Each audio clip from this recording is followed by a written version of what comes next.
warahmatullahi wabarakatuh. Waalaikumsalam. Salam dan bahagia Bapak dan Ibu calon guru penggerak di seluruh Indonesia.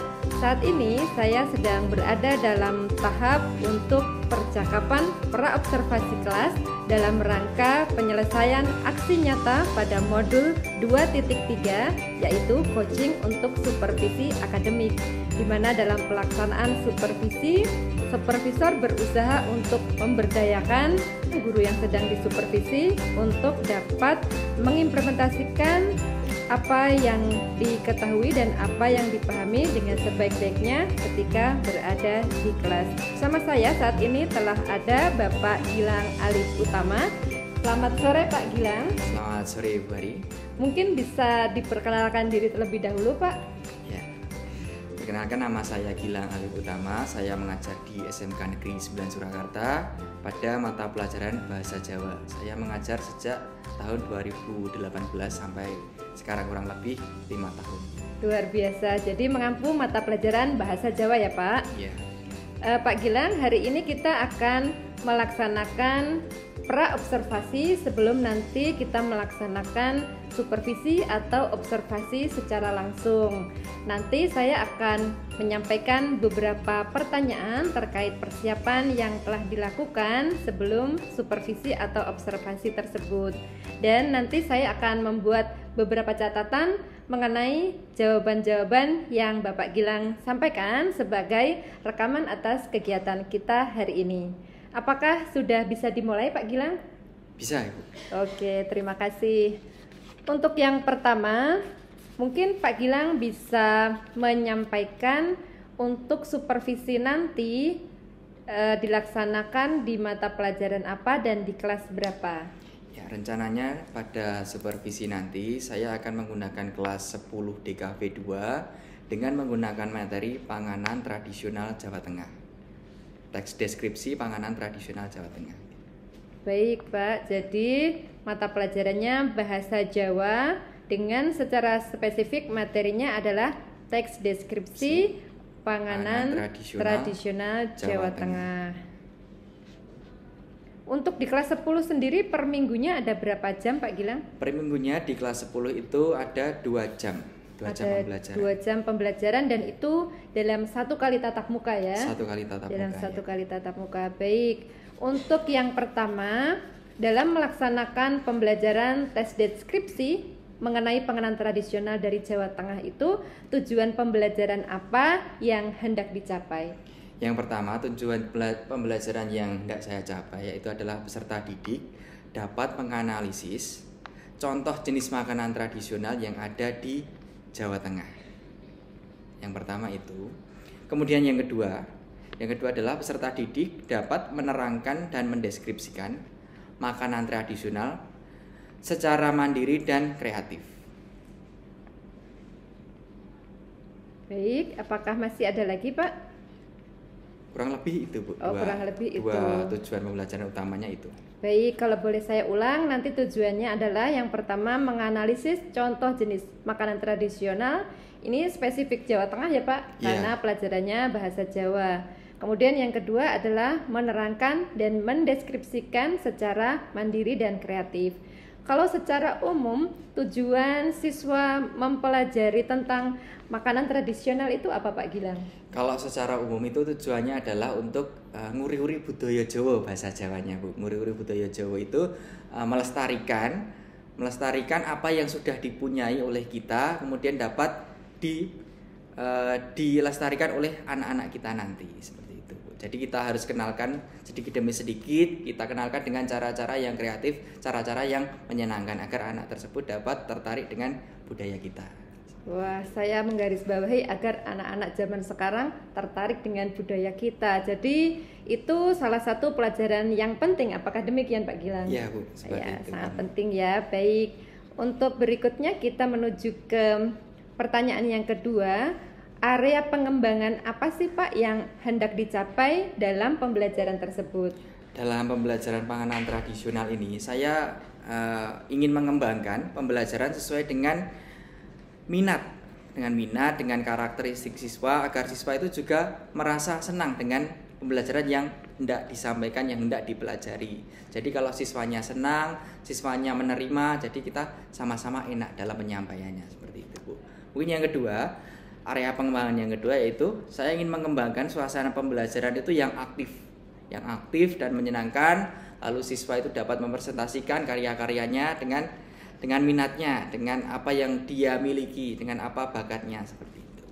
Baik Pak, wah luar biasa ya. Jadi area pengembangan yang hendak dicapai, kalau boleh saya ulang, yang pertama mengembangkan pembelajaran sesuai dengan minat dan karakteristik siswa, dan mungkin itu yang kita namakan dengan pembelajaran berdiferensiasi ya Pak, sudah masuk ya. Kemudian yang kedua mengembangkan suasana pembelajaran yang aktif dan menyenangkan, sehingga mungkin siswa lebih bersemangat dalam mengikuti pelajaran dan mudah untuk menerima materi yang sedang dipelajari. Kemudian berdasarkan tujuan pembelajaran serta area pengembangan yang hendak dicapai tersebut, strategi apa yang sudah Pak Gilang persiapkan? Saya dalam semester ini itu menggunakan strategi pembelajaran berdiferensiasi. Itu baik secara konten maupun berdiferensiasi secara proses. Yang kedua, strategi yang saya gunakan yaitu menggunakan pembelajaran kreatif agar anak-anak bersemangat dalam pembelajaran dengan menggunakan poster bergambar. Jadi yang saya gunakan itu adalah kelas 10 DKV 2 yang dimana siswa-siswa tersebut mempunyai bakat seni yang tinggi, Bu. Jadi saya menggunakan poster sebagai medianya, seperti itu. Baik, terima kasih. Jadi strateginya menggunakan pembelajaran berdiferensiasi berupa konten dan prosesnya. Jadi dari materinya dan dari medianya serta dari caranya, seperti itu ya Pak Gilang. Kemudian menggunakan pembelajaran yang kreatif dan menggunakan tadi yang minat seni, kemampuan seni siswa itu tadi ya Pak, kita dimanfaatkan karena dari jurusannya mungkin desain komunikasi visual harus mampu mengasah sisi artistik mereka. Kalau nanti dari Pak Gilang itu kira-kira menurut Pak Gilang ukuran keberhasilan dalam pembelajaran itu kalau bagaimana Pak Gilang merasa itu nanti berarti berhasil apabila seperti apa kelasnya? Nanti Pak, tujuan pembelajaran indikator keberhasilan siswa itu dapat menyampaikan presentasinya dengan baik dan dapat diterima oleh siswa yang lainnya atau respondennya. Kemudian siswa juga dapat mendeskripsikan baik itu melalui gambar atau melalui cerita kepada siswa lain agar siswa lain tersebut juga mengetahui apa yang ingin disampaikan kepada temannya. Oke, luar biasa. Kemudian kalau dalam pelaksanaan pembelajaran nanti dukungan dari siapa saja yang Pak Gilang butuhkan untuk melaksanakannya? Yang pertama ya dari siswa itu sendiri, kemudian yang kedua mungkin siswa yang belum tahu makanan-makanan tradisional yang jarang diketahuinya, mungkin siswa dapat bertanya kepada orang tua atau bertanya kepada kakek dan neneknya. Kemudian juga siswa juga hendaknya berobservasi dengan apa yang ada di dalam masyarakat. Mungkin bisa observasi dulu. Kalau minggu itu ikut ibu ke pasar dulu, mungkin seperti itu. Mau mencari tahu apa saja toh panganan tradisional yang ada di sini, seperti itu. Wah, luar biasa ya. Jadi mungkin itu yang kita maksud dengan tripusat pendidikan, bahwa pendidikan itu dasarnya dari sekolah, dari keluarga, dan dari masyarakat, dan akan diterapkan pada pembelajaran bahasa Jawa. Baik Pak Gilang, untuk percakapan praobservasi telah kita lakukan hari ini. Tadi Bapak sudah menyampaikan tujuan pembelajaran serta area pengembangan yang hendak dicapai serta strategi yang dipersiapkan. Untuk observasinya kita laksanakan 3 hari lagi ya Pak. Nanti saya mohon izin untuk mengikuti pembelajaran yang sedang dilaksanakan. Kemudian setelah itu nanti akan kita laksanakan lagi percakapan pasca observasi kelas untuk refleksi tentang apa yang sudah dilakukan, dan berikutnya nanti ada rencana pengembangan diri ke depannya. Apakah ada yang ingin disampaikan lagi dari Pak Gilang? Saya kira sudah cukup Ibu, nanti kita sambung lagi di pasca observasi. Baik, kalau begitu terima kasih atas waktunya dan selamat mempersiapkan diri untuk menjalankan kegiatan supervisi. Semoga semua yang telah direncanakan berjalan dengan baik dan lancar. Amin. Amin ya robbal alamin. Bapak dan Ibu calon guru penggerak, demikianlah kegiatan percakapan pra-observasi kelas yang saya lakukan bersama Bapak Gilang Alif Utama, guru mata pelajaran Bahasa Jawa di SMK Negeri 9 Surakarta. Kegiatan akan berlanjut pada supervisi kelas atau observasi kelas, pasca observasi, dan rencana pengembangan diri. Terima kasih atas perhatian yang diberikan. Wassalamualaikum warahmatullahi wabarakatuh.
Assalamualaikum Pak Gilang. Waalaikumsalam warahmatullahi. Selamat pagi. Selamat pagi Bu Ari. Gimana kabarnya hari ini? Alhamdulillah baik, sehat luar biasa. Alhamdulillah sehat luar biasa. Saya jadi ketularan antusias ini kalau Ya, ketemu Bu. Pak Gilang. Harus, Bu. Harus ya. Harus antusias. Iya. Pak Gilang, terima kasih atas waktunya pagi ini. Iya, sama-sama, Bu. Iya. Kita bisa ketemu, bisa ngobrol bareng setelah kegiatan pembelajaran di kelas yang sudah dilaksanakan oleh Pak Gilang beberapa waktu yang lalu. Waktu itu kelas berapa yang diambil Pak Gilang? Kemarin kita di kelas 10 DKV 2, Bu. Kelas 10 DKV 2 ya. Iya.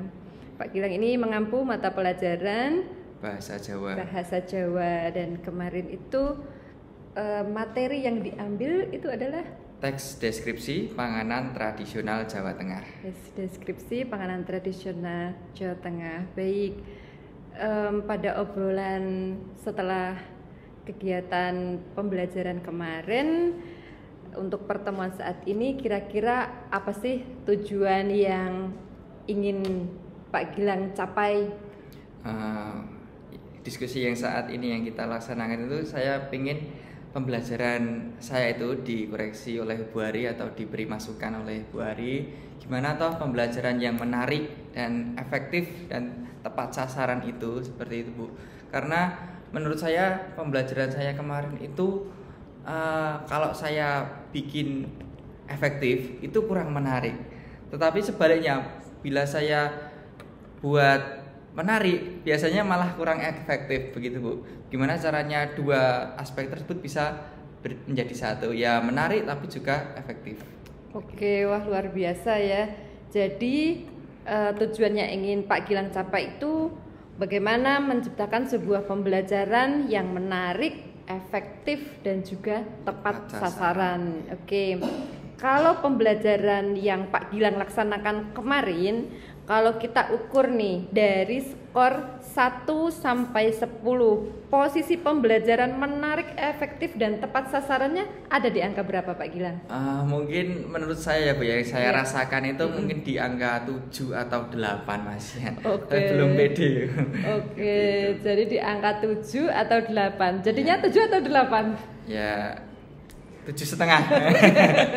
Oke, di angka 7,5 ya. Oke, ada di angka 7,5. Kemudian setelah obrolan kita ini nanti, targetnya Pak Gilang itu ada di angka berapa?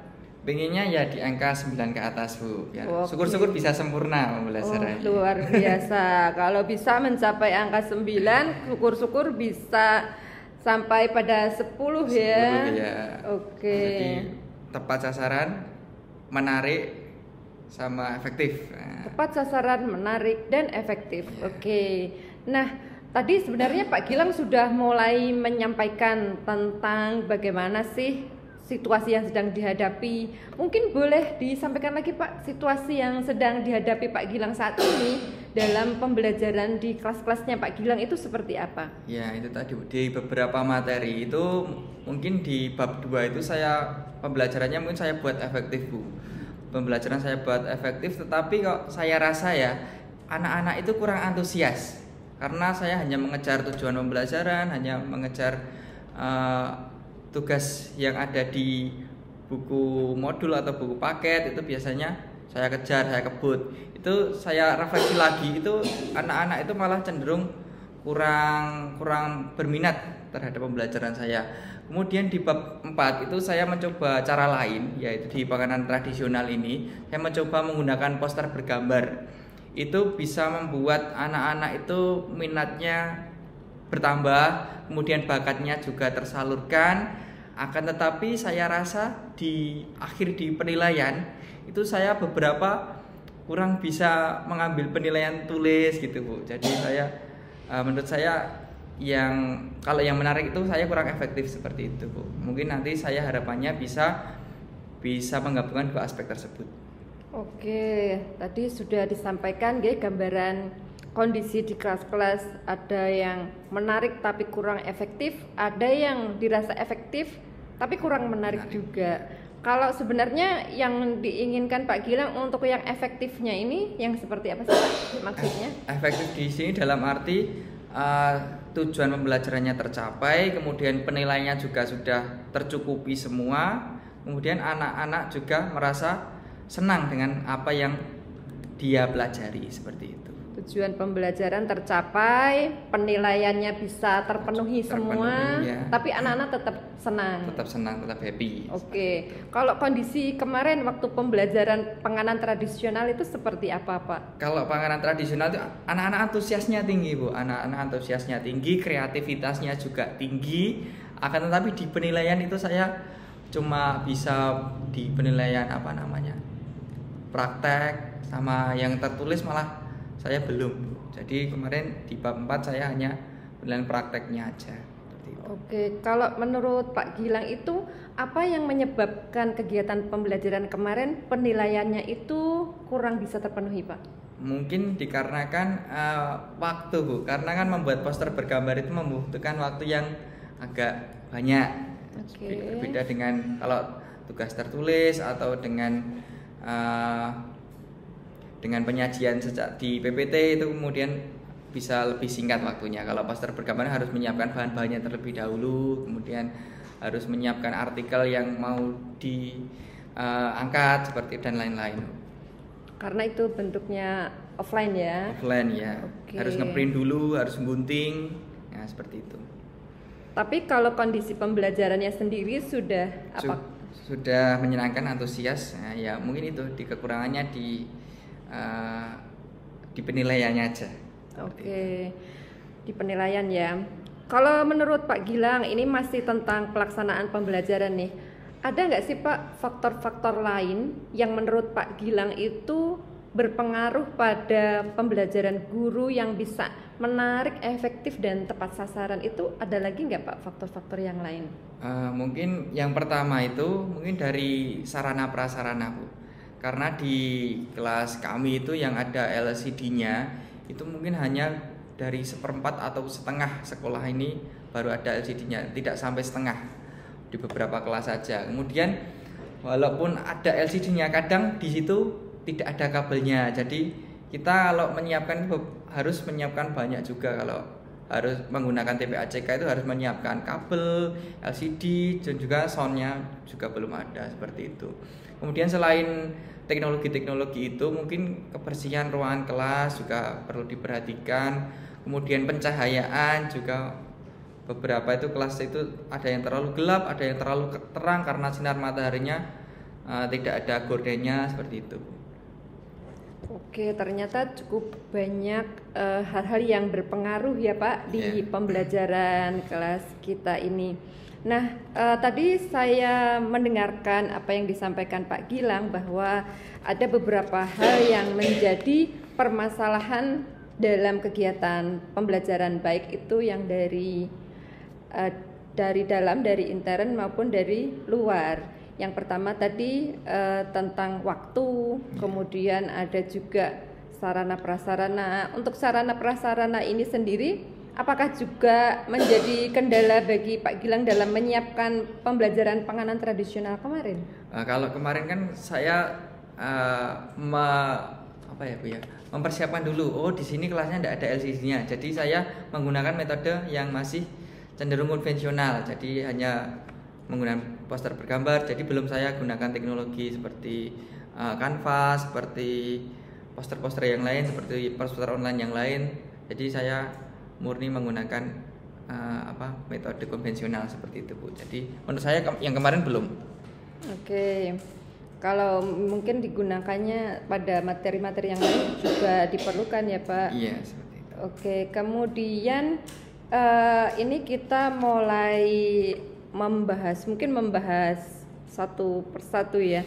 Tadi Pak Gilang mengatakan untuk penilaian itu masih kurang waktunya. Kalau dari Pak Gilang sendiri, kira-kira kedepannya strategi apa yang bisa diterapkan supaya waktunya itu bisa mengakomodasi semua jenis penilaiannya, Pak? Menurut Pak Gilang sendiri apa? Mungkin menurut saya itu kan kemarin konvensional kan butuh bahan yang tidak bisa disiapkan dadakan ya Bu ya, harus di pertemuan berikutnya seperti itu. Mungkin di tahun berikutnya atau tahun ajaran berikutnya dapat saya perbaiki dengan mungkin tidak menggunakan konvensional tetapi dengan menggunakan media Canva. Jadi kalau Canva itu lebih efisien waktunya, lebih tidak membuang bahan-bahan, kemudian anak-anak bisa mengeksplor kemampuannya dengan media elektronik seperti itu, gadget atau media elektronik seperti itu. Jadi nanti anak-anak bisa langsung membuat kanvasnya di Canva seperti itu. Jadi tidak membutuhkan kertas berwarna yang peralatannya membutuhkan waktu.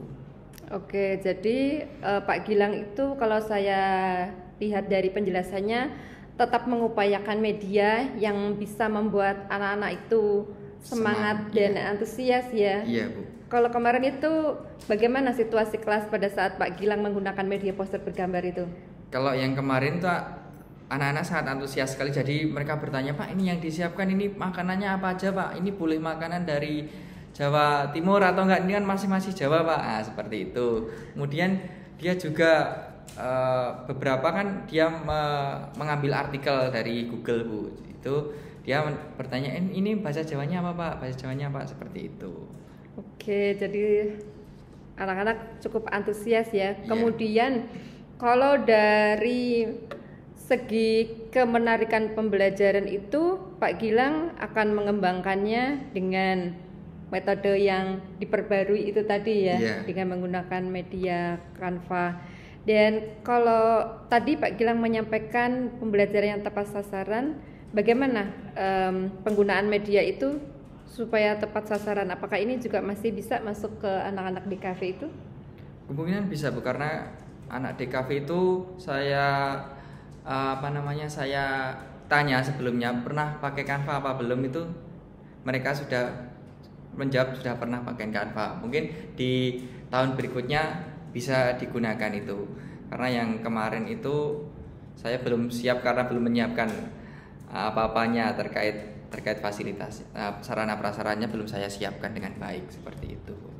Berarti memang ide-ide itu selalu muncul ya Pak Gilang ya, ide-ide itu muncul pada saat menyampaikan pembelajaran.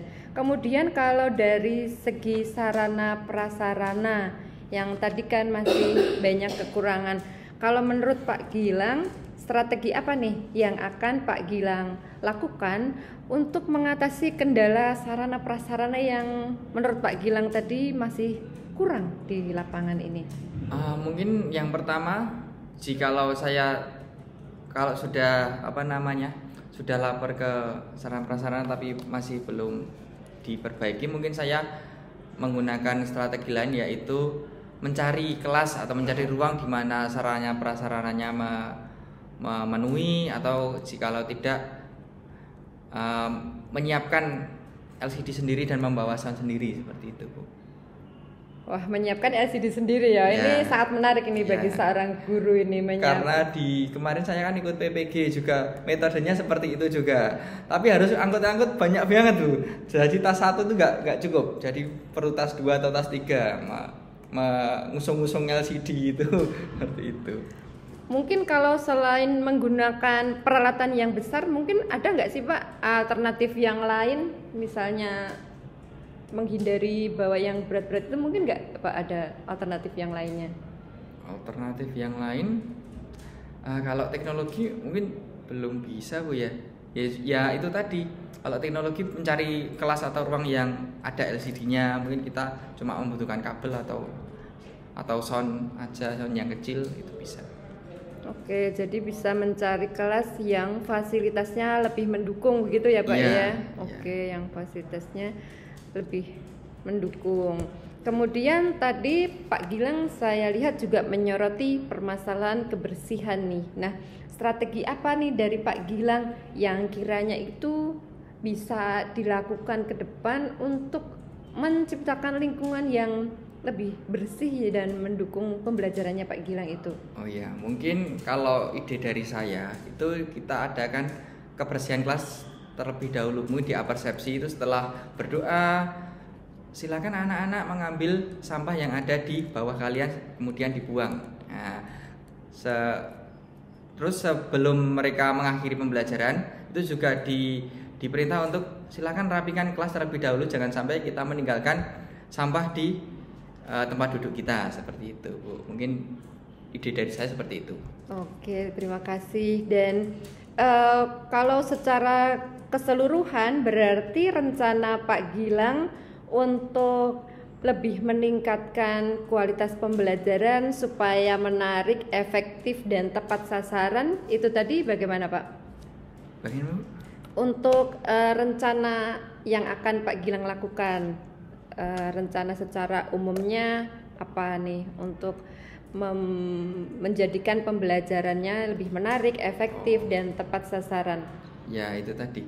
Ya saya yang pertama tuh menganalisis dulu karakteristik siswa itu seperti apa dia yang suka dengan audiovisual, apa dia yang suka dengan cerita, apa dia yang suka dengan kuis, seperti itu saya analisis dulu. Kemudian saya fasilitasi. Oh, jadi anaknya itu sukanya kuis. Kemudian sebelumnya saya siapkan terlebih dahulu kuisnya seperti apa. Kemudian setelah itu saya eksekusi seperti apa. Kemudian kalau masih ada kurangnya, saya perbaiki di pertemuan selanjutnya, seperti itu. Wah, luar biasa, karena tadi saya juga melihat kembali dokumen kita yang kemarin bahwa salah satu target Pak Gilang itu adalah pembelajaran berdiferensiasi juga ya. Ya, jadi ternyata sudah ada langkah-langkah yang dilakukan. Nah, ini kira-kira pelaksanaannya kapan Pak Gilang? Rencana-rencana ini bisa dilaksanakan kapan? Mungkin di tahun ajaran ke depan, Bu, karena di tahun ajaran ini kan sudah hampir selesai dan anak-anak juga sudah tidak ada pembelajaran. Mungkin di tahun pembelajaran depan saya harus membuat strategi pembelajaran terlebih dahulu, membuat modul terlebih dahulu agar perencanaan pembelajarannya tersusun dengan rapi. Oke, luar biasa. Jadi tahun ajaran baru, strategi baru gitu ya Pak ya intinya. Nah, kita sudah mau sampai di akhir obrolan kita nih Pak Gilang. Kalau boleh saya mau menyimpulkan obrolan kita ini tadi ya. Oke, tadi yang pertama tujuan pertemuan kita hari ini adalah untuk meningkatkan pembelajaran di mata pelajaran bahasa Jawa supaya lebih menarik, efektif, dan tepat sasaran. Tadi ada beberapa kendala yang Pak Gilang rasakan, misalnya tentang penilaian, kemudian tentang sarana prasarana, kemudian tentang kebersihan, dan tadi Pak Gilang sudah menemukan cara-cara untuk mengatasinya, untuk memperbaikinya di masa yang akan datang. Kalau boleh saya sampaikan lagi, ini tadi strategi yang akan disampaikan dari Pak Gilang, adanya persiapan waktu dan persiapan bahan, karena seperti yang tadi Pak Gilang sampaikan, anak-anak tidak bisa mempersiapkan secara mendadak bahan-bahannya. Tadi Pak Gilang akan memberikan waktu yang lebih banyak untuk persiapan waktu, bahan, dan juga persiapan sarana prasarana. Tadi Pak Gilang menyampaikan bahwa selain akan mengupayakan sendiri peralatannya, Pak Gilang juga akan mencari kelas-kelas yang fasilitasnya lebih mendukung. Kemudian tadi untuk permasalahan kebersihan kelas, Pak Gilang sudah menemukan satu strategi, yaitu mengadakan kebersihan kelas sebelum pembelajaran dimulai sebagai bagian dari persepsi. Iya. Dan Pak Gilang juga menambahkan bahwa akan lebih menganalisis karakteristik siswa, karena setiap tahun ganti yang baru ya Pak siswanya. Pak Gilang tadi menyampaikan menganalisis karakteristik siswa untuk menyesuaikan strategi pembelajaran yang akan digunakan. Kemudian akan memfasilitasi karakter-karakter yang berbeda dari murid-murid tersebut. Nah, selain dari hal ini, apakah ada lagi yang ingin Pak Gilang sampaikan? Mungkin itu dulu, Bu. Oh, itu dulu ya. Gimana nih perasaannya Pak Gilang setelah menjalani coaching hari ini? Ya, perasaannya lebih Bu, lebih antusias lagi untuk mempersiapkan pembelajaran di tahun berikutnya. Wah, luar biasa, merasa lebih antusias ya. Saya juga tidak sabar menanti kabar gembira dari Pak Gilang yang telah menyampaikan menerapkan strategi-strategi barunya. Mungkin besok kita mulai bersama-sama gitu ya Pak Gilang. Nanti Pak Gilang jangan ragu-ragu untuk kembali mengajak saya berdiskusi. Oke. Terima kasih banyak Pak Gilang atas waktunya, atas cerita-ceritanya, dan atas ide-ide serta strategi yang disampaikan. Sangat bermanfaat untuk kita bersama-sama. Semoga Pak Gilang semakin semangat untuk menjadi pendidik. Amin. Untuk anak-anak generasi Z. Semoga semuanya mendapatkan kelancaran dan kesuksesan. Amin. Dalam mencapai cita-citanya. Sekali lagi terima kasih Pak Gilang. Sekian dulu coaching kita hari ini. Assalamualaikum warahmatullahi wabarakatuh. Waalaikumsalam warahmatullahi wabarakatuh. Terima kasih.